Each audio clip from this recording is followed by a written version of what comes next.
¿Cuál es la diferencia entre los libros apócrifos y los libros deuterocanónicos? Le damos la bienvenida a Prediquemos, un podcast sobre la predicación, el liderazgo y la teología pastoral.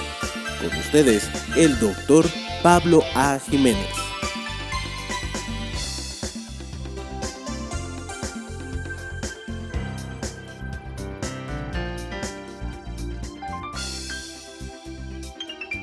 ¿Son lo mismo? Esa es una duda que asalta a varias de las personas que comienzan a estudiar la Biblia de manera más rigurosa. Así que vamos a hablar de esa diferencia. Sin embargo, quiero comenzar hablando de algunos puntos preliminares importantes sobre la Biblia.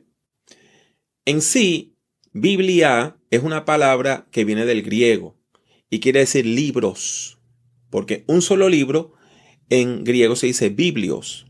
Por lo tanto, Biblia, estamos hablando de una colección de libros. La Biblia en sí tiene 66 libros sagrados, que se dividen en dos partes principales. La primera parte se conoce como el Antiguo Testamento o el Antiguo Pacto y tiene 39 libros. Y por otro lado, tenemos la segunda parte de la Biblia que se llama el Nuevo Testamento o el Nuevo Pacto y tiene 27 libros. Originalmente esa primera parte de la Biblia se escribió en hebreo y para el judaísmo se conoce como la Biblia hebrea.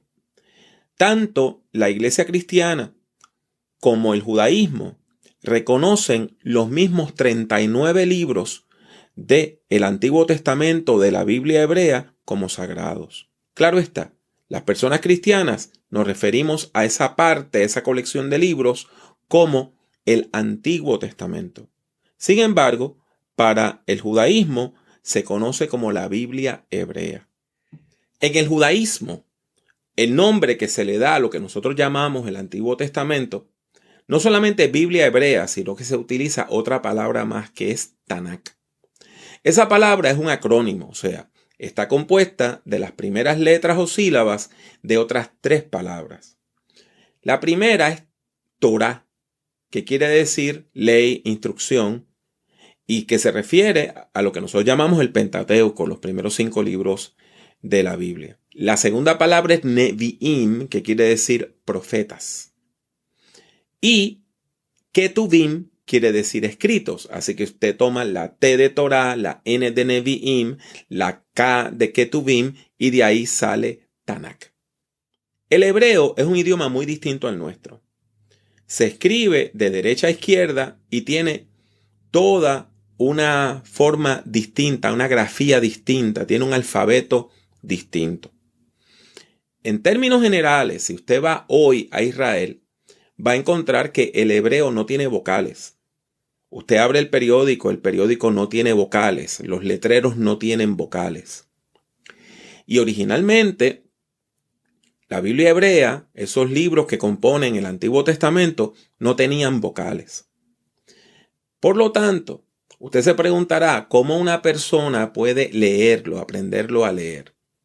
Bueno, en el judaísmo enfrentaron el mismo problema y lo que hicieron fue, para eso del segundo o tercer siglo, un grupo de personas que se conocieron con el nombre de masoretas vocalizaron el Antiguo Testamento. Y por eso, ese texto que está vocalizado se conoce como el texto masorético. Todo eso ocurre durante los primeros 5 siglos de la era cristiana. Y el texto masorético, pues, facilita el aprendizaje y la lectura de lo que nosotros llamamos el Antiguo Testamento de la Biblia hebrea. Aquí ustedes pueden ver una fotografía del Salmo 1 en hebreo. Y note cómo empieza de derecha a izquierda, diciendo, Asher Haish, bienaventurado el hombre. Asher Haish. Y usted puede ver que es ciertamente difícil la lectura del hebreo.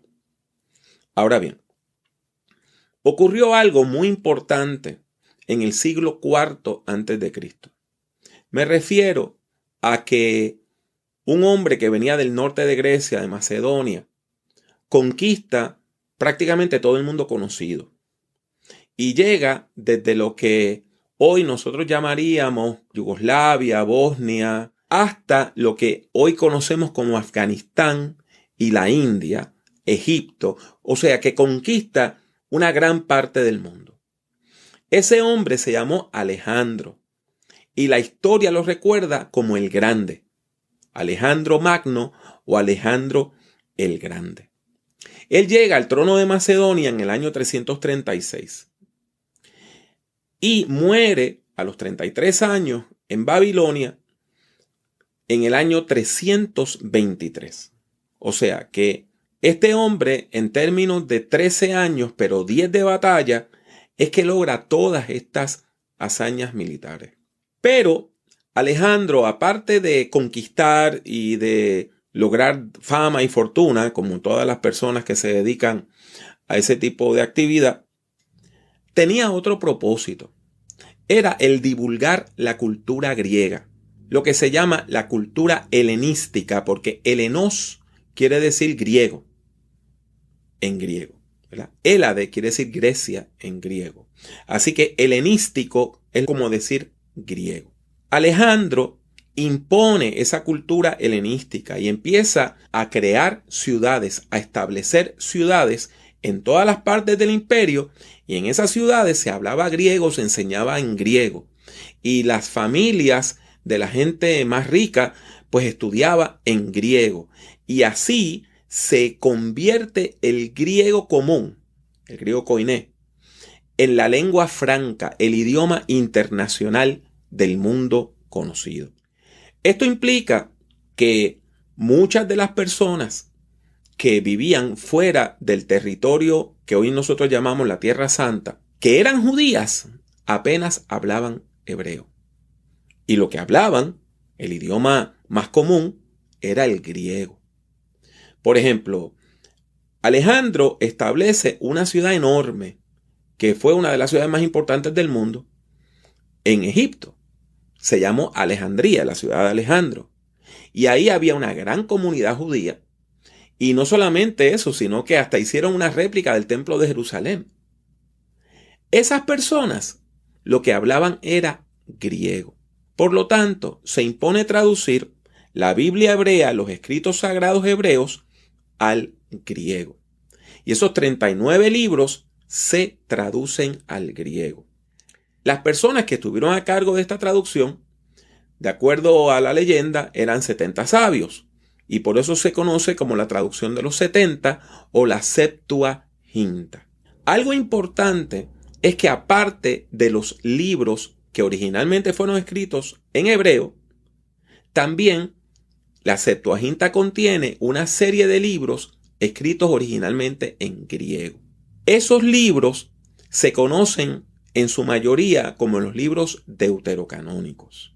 Y la Septuaginta se convierte en una versión muy popular de las escrituras hebreas. Y cuando nace el cristianismo, la mayor parte de la gente cristiana, sobre todo aquellos que venían del paganismo y aquellos que, aunque eran judíos, vivían fuera del territorio nacional y su idioma principal era el griego, pues entonces encontramos que la Septuaginta se convierte en la Biblia de la iglesia primitiva. En el Nuevo Testamento, casi siempre que se habla de las sagradas escrituras, de lo que se está hablando es de la Septuaginta. Y la inmensa mayoría de las citas que hay del Antiguo Testamento en el Nuevo Testamento, de donde provienen es de la Septuaginta y no del texto hebreo.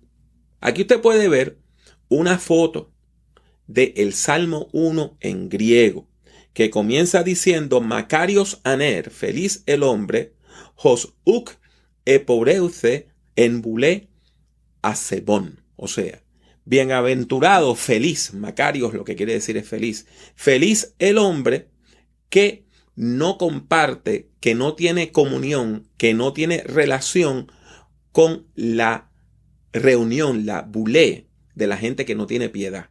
Usted puede ver la enorme diferencia entre el texto griego y el texto hebreo.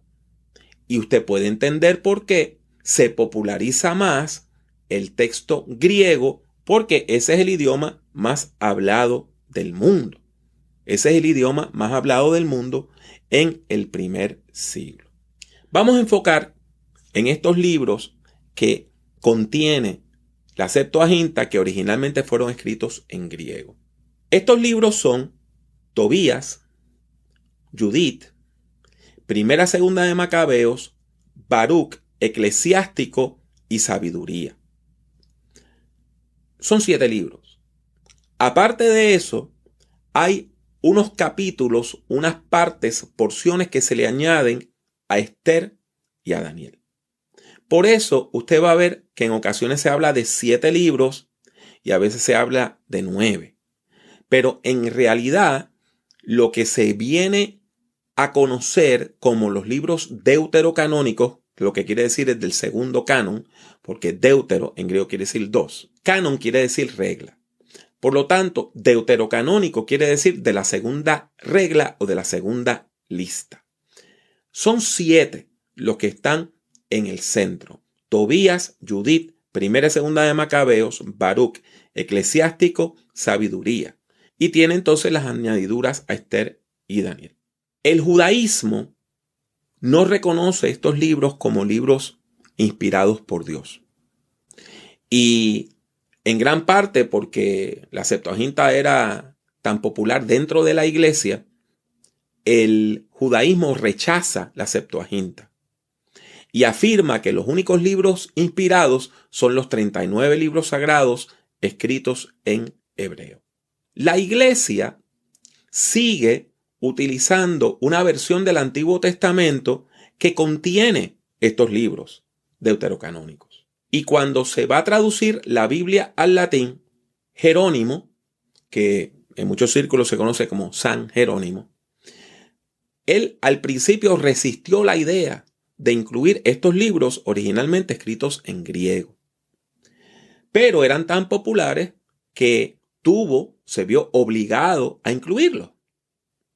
Sin embargo, él mismo dijo que eran libros de una importancia secundaria con respecto a aquellos escritos originalmente en hebreo. Los libros deuterocanónicos, en términos generales, no son heréticos. No lo son. Su lectura puede ser hasta edificante. Si usted lee el libro de Sabiduría, es precioso. Sin embargo, el libro de Tobías, que a veces también se conoce como Tobit, puede ser hasta cómico. El libro de Primera de Macabeos es bien importante porque nos explica eventos que ocurrieron en lo que se conoce como el periodo intertestamentario, donde hubo una guerra de guerrillas contra el imperio Seleucida, que era un grupo que gobernaba desde Siria de personas que originalmente eran griegas y que deseaban imponer la religión griega a los judíos. Y hasta llegaron a colocar estatuas de Zeus en el templo de Jerusalén. Aparte de los deuterocanónicos, hay otros libros, tanto del Antiguo como del Nuevo Testamento, que se conocen como los libros apócrifos o escondidos. Esos son libros antiguos que en su mayoría pretenden haber sido escritos por personajes bíblicos. Pero eso no es cierto. De hecho, la mayoría de esos libros contienen ideas heréticas, ideas que ni el judaísmo ni la iglesia cristiana las reconoce como correctas. Los apócrifos del Antiguo Testamento incluyen a Primero y Segundo Esdras, que también se conoce como el Cuarto Esdras o el Cuarto Ezra, y los escritos de Enoc. Algo que confunde es que en la Septuaginta, aparte de los deuterocanónicos que le dije, se incluyen el tercer y cuarto libro de los Macabeos. Esos no forman parte de los deuterocanónicos, sino que se conocen como libros apócrifos. En términos generales, ¿cuál es la diferencia? Los libros deuterocanónicos pueden ser edificantes Y hay expresiones del cristianismo como la Iglesia católica, las iglesias ortodoxas, que reconocen esos libros como sagrados. Sin embargo, la inmensa mayoría del cristianismo no reconoce los deuterocanónicos como libros inspirados por Dios, no los ve como libros sagrados, aunque considera que la lectura de esos libros no es dañina y puede ser hasta edificante. Sin embargo, los libros apócrifos, esos libros sí son peligrosos porque contienen historias falsas y contienen falsas doctrinas. No solamente hay apócrifos del Antiguo Testamento, también hay apócrifos del Nuevo Testamento. Por ejemplo, hay evangelios falsos que pretenden narrar la infancia de Jesús y hasta la de Pedro. Existen hechos de Juan, de Pedro, de Pablo, de Andrés, de Tomás. Existen epístolas a los laodicenses, la epístola falsa de Tito, tercera de Corintios y una correspondencia que es completamente falsa entre Pablo y un político y filósofo romano llamado Séneca. Todo eso es falso. Del mismo modo, hay apocalipsis de Pedro, de Pablo, de Tomás y otro tipo de apocalipsis que se conoce como los oráculos sibilinos. Todo eso es falso y todo eso contiene falsas doctrinas, sobre todo doctrinas de una herejía que se llamó el gnosticismo. Por lo tanto, la pregunta que se impone es cuán importante es hacer la diferencia entre deuterocanónico y apócrifo. Pues mis hermanos, mis hermanas, lo primero es que son dos colecciones distintas. Por lo tanto, lo más correcto es tener claro qué es deuterocanónico y qué es apócrifo. Les recalco que la lectura de los deuterocanónicos puede ser hasta edificante. Sin embargo, la lectura de los apócrifos puede ser detrimental por las historias falsas que contienen y las ideas heréticas, porque eso puede confundir a la audiencia y puede llevar al lector, a la lectora, a la falsa doctrina. Por lo tanto, les ruego, les pido que noten la diferencia entre ambas colecciones. No confundan deuterocanónico con apócrifo, porque son dos cosas distintas.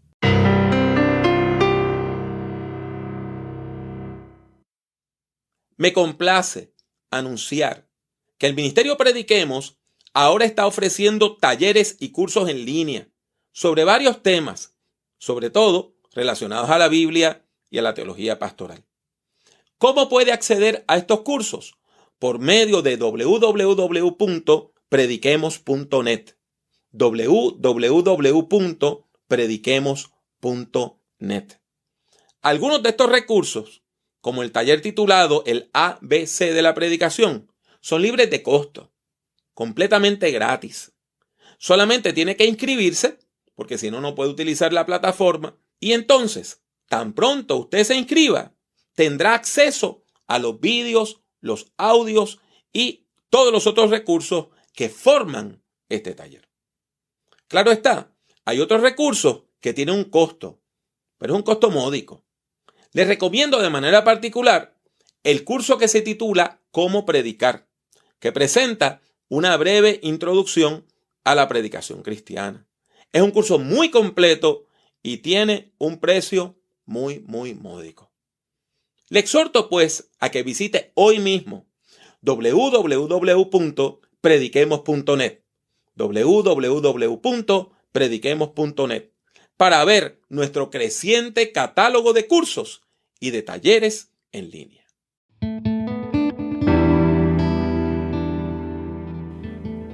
Gracias por escuchar Prediquemos. Puede encontrar otros escritos, audios y videos del Dr. Jiménez en su página personal www.drpablojimenez.com. Siga al Dr. Jiménez en Twitter, Instagram y YouTube. Sintonice Prediquemos y comparta nuestros enlaces con sus amistades. Que Dios le bendiga mucho y que Dios le bendiga siempre.